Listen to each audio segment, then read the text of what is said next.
Bismillahirrohmanirrohim.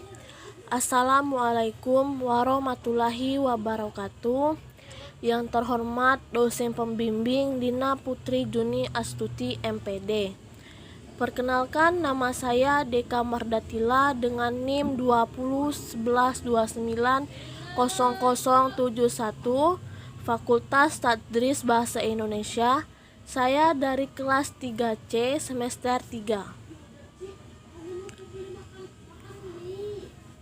Di sini saya akan menjelaskan proses morfonemis.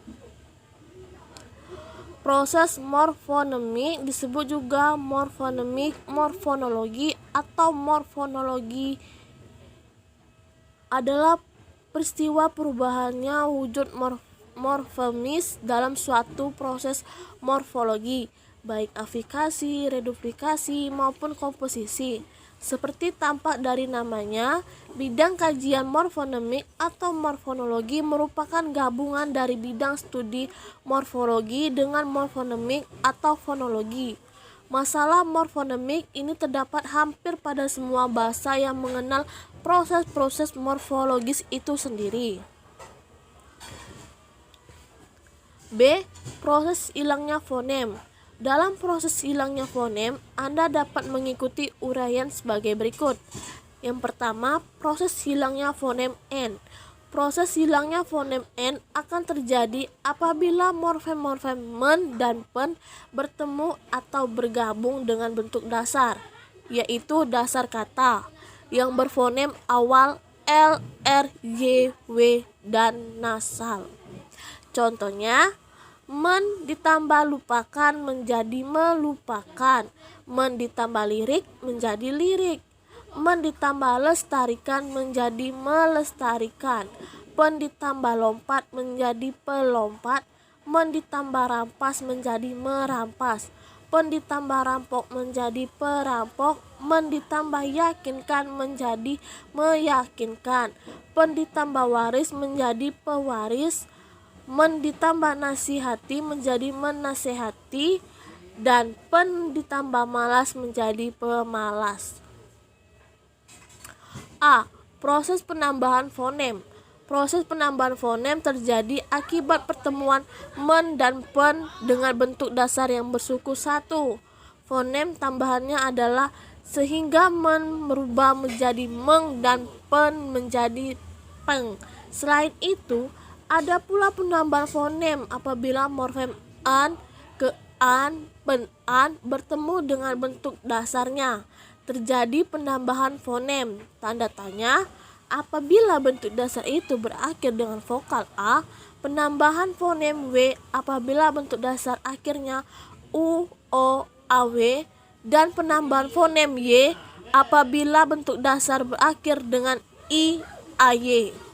Contoh: men ditambah las mengelas, men ditambah cat mengecat, men ditambah los mengelos, men ditambah lus mengelus, pen ditambah bom pengebom, pen ditambah pak mengepak, pen ditambah cat pengecat, pen ditambah las pengelas, pen ditambah bor pengebor.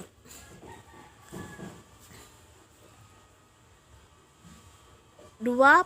Proses hilangnya fonem R. Proses hilangnya fonem R pada morfem ber, per, dan ter akibat pertemuan morfem-morfem itu dengan bentuk dasar yang berawal dengan fonem R dan bentuk dasar yang suku pertamanya berakhir dengan AR. Contohnya, ber ditambah rencana berencana, bertambah ragam beragam, per ditambah rintis perintis, per ditambah rai perai, ter ditambah rekam terekam, ber ditambah kerja bekerja, per ditambah kerja pekerja, ter ditambah pergok terpergok. 3. Proses hilangnya fonem KPTS. Proses hilangnya fonem-fonem KPTS akibat pertemuan antara morfem men dan morfem pen dengan bentuk dasar yang berawal dengan fonem-fonem KPTS. Contoh: men ditambah kosong mengosongkan, pen ditambah kait pengait, men ditambah pakai memakai, pen ditambah potret pemotret, men ditambah tulis menulis, pen ditambah tusuk penusuk, men ditambah suap penyuap, pen ditambah sandra penyandra. Bila men bertemu dengan bentuk dasar bentuk kompleks yang berfonem awal P dan T tidak hilang karena fonem-fonem itu merupakan fonem awal afiks. Demikian pula men dan pen bila bertemu dengan bentuk dasar yang berawal fonem K, T, S yang berasal dari kata asing yang masih mempertahankan kesaingannya, fonem KTS itu tidak hilang. Contohnya mengkondisikan, penafsirkan, menstabulasikan, mensokor, mensurvey, penterjemah, pensuplai. Nah, selanjutnya kita masuk ke morfem dasar, morfem pangkal, dan morfem akar. Yang pertama, morfem dasar. Morfem dasar merupakan dasar dari suatu proses morfologi dan bisa disandingkan dengan morfem yang lain. Misal, makan yang terdiri dari dua morfem yaitu morfem dasar makan dan morfem an. Yang kedua, morfem akar dalam kurung rot. Istilah akar dalam kurung rot yaitu digunakan untuk menyebut bentuk yang tidak dapat dianalisis lebih jauh. Misal, dalam bahasa Inggris terdapat morfem unfortunately dalam kurung sayangnya setelah semua afiksnya ditinggalkan yaitu afiks tel, y, maka yang tersisa hanya morfem fortune atau untung yang merupakan dasar dan tidak dapat dianalisis lebih jauh selain merusak makna akarnya. Yang ketiga, morfem pangkal stem.